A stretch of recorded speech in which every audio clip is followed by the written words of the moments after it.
So what's up mga brad, no? So ayun, no? Good morning at good evening, good afternoon sa lahat sa inyo na nanood ngayon, no? So ngayong araw na to pag-usapan natin yung external hard disk na nabili natin sa online. Napakamura. So ito mga brad, no? Seagate ito siya kasi paborito ko talagang brand yung Seagate kasi napakaganda talagang Seagate na brand. Napakamura ito mga brad sa online. Hindi ko na pangalanan kung saan online yon, basta online na bili ko. Sa 650 mo mga brad, no? 650 pesos mga brad, no? Mayroon ka ng 2 TB na external hard disk. So saan ka pa?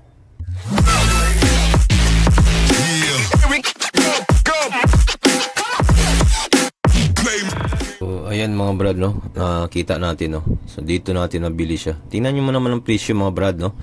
599. Yan nyo, 599, 575. Kahit na yung 2,000 nga, mura na yan sa 2 TB. Mura na yan, no? So, yan, 799, 638. So, madami dito mga brad, no? May inganyo ka talaga bumili, 515, 718. Yan, no? 730. So, may inganyo ka talaga dito bumili mga brad, no? Kasi napakamura mga brad, no? Kung tutusin mga brad, no? Meron ako ditong Seagate mga brad na bili ko sa labas, sa Middle East, no? Ito nabili ko sa Amazon, online dito nabili ko sa Amazon is around 230 o 250 real. Nasa mahigit 3,000 sa atin, no? 1 TB nga lang to, 3,000 mahigit, no?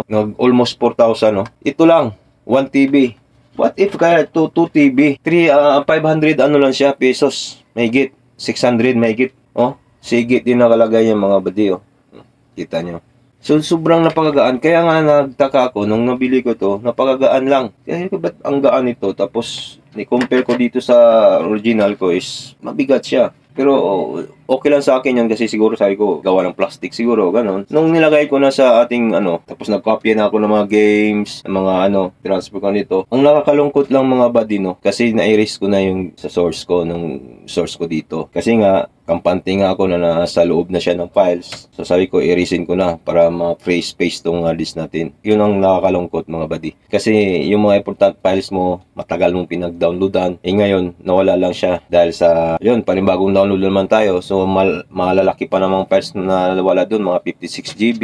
Yung isang games ko doon, minsan nasa 85 GB, isang games. So nawala siya dahil nga, sabi ko sa inyo na na-copy na natin. So sabi ko, okay na to kasi na-copy na siya. So in-erase ko na dun sa source. So yun ang nangyari ngayon. Nang in-open ko na siya, empty folder yung iba. Nandun yung iba, kaso pag i-click mo siya, nag-corrupt. Okay, pakita ko sa inyo. So ngayon mga buddy, no, isalpak natin sa ating computer, no, para makita natin laman.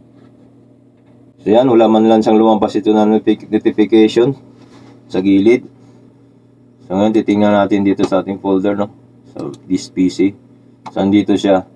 Kasi yung iba, in-erase ko na mga buddy, no? So ito, may napasok siya kasi tinesting ko yung mga picture, mga video. Tapos konting files, mga 3 TB. So ito, so 1.90 TB. So ibig sabihin, palagay natin 2 TB ito. I-open natin. So ito. So yung niya, video niya, nagpi-play naman siya. Natin. Yun, nagpi-play naman. Nagpi-play naman yung video. Okay naman yung video. Pero itong games na to mga buddy, no, ito 3 MB lang nga, 3 GB nga lang to tinry ko Itong isa is 34 GB. Itong Medal of Honor, matagal na to, 3.50, no. So ngayon, pag i-open natin yan, kasi i-install na nga natin yung setup, no. Ito, tingnan nyo anong nangyari. This directory is corrupted and unreadable. Anong nangyari? So ito, tapos pag ito na may click natin yung isa, Medal of Honor, kahit lumang ito mga buddy, no, pero sinisave natin kasi ilagay din sa piso nito, no. So, this device file is corrupted. Double click natin na kahit ganun, no. Mount. This image file is corrupted, Kita nyo na. So yan mga brad, no, kita nyo, no, anong kulang hiyaan yung mga sealer dyan sa online, no. Hindi naman lahat, no, hindi naman nilalahat ko, no. May sealer naman na mababait, may sealer na mabubuti tao. Kaso ito lang talaga mga ibang sealer talaga na sakim sa pira, no, yung tawagin natin na walang hiya, panuloko nila, no. Siguro naman sila mismo, no, alam naman siguro nila mismo na ito fake, ito corrupted. Ba't pa nila binibenta, no? Kapag init talaga ng ulo mga buddy, no.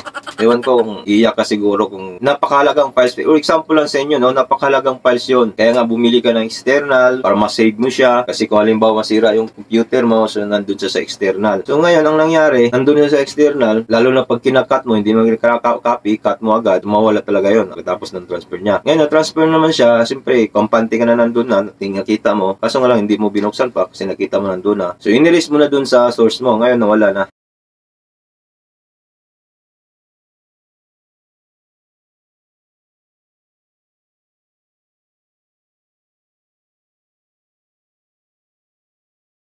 Yun ngayon yung nangyari dito, no? Itong mga seller na iba, no? Hindi naman lahat, no? Kayong mga seller naman, i-test nyo man bago nyo i-deliver siguro. Hindi naman yung kahit sabihin natin bago ito, okay na, tested na yan. Dapat nyo man, i-test nyo muna bago nyo i-deliver kasi may factory defect o ano ba. Sana naman, please, huwag naman ganun, no? Kasi nakakasakit kayo ng damdamin, eh. So, ang hirap nang kumita ng pera. Diyos ko naman, oo. Tapos ganun lang. Kung alam nyo na fake yan o defective yan, huwag naman ganun. Huwag nyo na ibenta. Kasi alam nyo, pag sa online tayo bibili, ang hassle pag re-return eh. Maraming bla bla bla eh. Kaya ibang mga wala na lang, hanayaan na lang nila, no? Advice ko lang sa mga yung nanonood dyan na gustong bumili. So wag tayo padalos-dalos, wag tayo magpapadala dahil sa mura. Uy, okay to, mura to, kunin ko to, ganyan. Nakatipid ako nito. Hindi ka nakakatipid, nakakagasto ka pa ng malaki. Kasi yon, tapon mo na, anong gawin mo dyan? Wala ka lang gagawin dyan. Sa huli mo ngayon, kinukontak ko yung seller, maraming bulik-ek, hassle. Napaka-hassle na. So sa halagang 600 kasama shipping, donate ko na lang siguro sa kanila yan para kung ano man mangyari sa kanila, meron na akong donation, no? Hindi naman sa padala sa mga ganun. Pag nakita nyo mura, bili agad. Tulad nung nangyari dito, no? Kita nyo naman, bibili na naman ulit. Kaya ang mapapayo ko, no? Kung gusto nyo bumili ng mga nakakasiguro kayo na original, hindi corrupted, dyan sa malapit sa inyo na tindahan, dyan sa mall, sa SM, Robinson, meron yan eh, sa mga mall, meron yan, may stall yan sila dyan. Mas maganda dyan bumili, alam nyo, kasi kung may sira, andun lang sila. Pwede nyo agad nyo kasi may warranty naman. Hindi pwedeng bibenta lang walang warranty niya pag brand nyo, no? Tapos matest nyo. Pwede nyo matest doon na okay ganun. May kamahalan nga lang yan. Times 2. At least sure na sure kayo, di ba? So yun. Tingnan nyo mga buddy. Nakita nyo yung kaibahan, no? Ito yung original na binili ko. Ito yung original na bili ko sa Middle East. Oh. Tingnan nyo to. Ito. Napakagaan kung timbangin nyo, no? Mabigat tong original, oh. Ito na plastic, oh. Yung code lang yan. Yung code niya, oh. Talagang halatang Tingnan nyo yung original. Kapal, no? So, tingnan yung maliit. Cold pa lang, no? So, nagsasayang tayo ng pera na ito, no? Mura nga, pero igaya na sabi ko sa inyo, no? Mura nga, pero nakakapagmura ka. Plano ko sana dito mga buddy, iti-tear down ko siya. Titingnan natin yung loob, iti-tear down ko para makita natin yung loob kung anong sa loob nito. Plastic siguro na to. Ewan ko kung anong sa loob nito. So, may disk din siguro to kasi hard disk to eh. Plano ko sana iti-tear down to ngayon. Kaso, di pa tapos yung kaso. Still, process pa yung namin, chat namin sa seller namin na ik down, na bla bla bla. So, pag wala na talaga, wala nang pag-asa na, hindi ko na nakukulitin kung halimbawa ganun nangyari, no? So, kasi nag-file ako ng refund, seller, papakita pa doon sa technician nila. Dinis-approve niya yung refund ko. Dahil nga, sabi niya, i-check niya ba daw sa manufacturer nila. Sabi ko, sige. So, sabi ko, wag nyo namang tagalan. Pero kung anong mangyari na wala talaga, ganon, hindi nila, ayaw nilang so okay lang. Na lang natin, donate na lang natin sa kanila. Palagay natin 3 days, 4 days from now, no? Tear downs natin to para makita natin sa loob. So, okay. So, I'm sure marami nakabili na ito, no? Marami nakabili na. Hindi lang nito, hindi lang Seagate, hindi lang, nakabili kayo ng mura na external na corrupted pala ng ganon. So, kung may nakabili man ganyan, please comment sa baba para marami na tayo. So, that's it mga brad, no? Thank you for watching. Please subscribe for more video like this. Pakiclick na rin yung notification bell para updated tayo sa next nating video. Maraming salamat talaga. Shoutout sa ating mga subscribers na kahit konti lang, kahit na konti lang ating views, patuloy tayo nag-upload, no? Tulad nito, ay may natutunan naman tayong idea, may mga sa bawat upload natin mga video, no? Mag-upload tayo siguro sa isang linggo, 2 beses, 3 beses. So, ganun, no? So, once again, this is your friend, your katropa, siyempre, kabrad, nang sabing, peace yo, God bless. Bye-bye.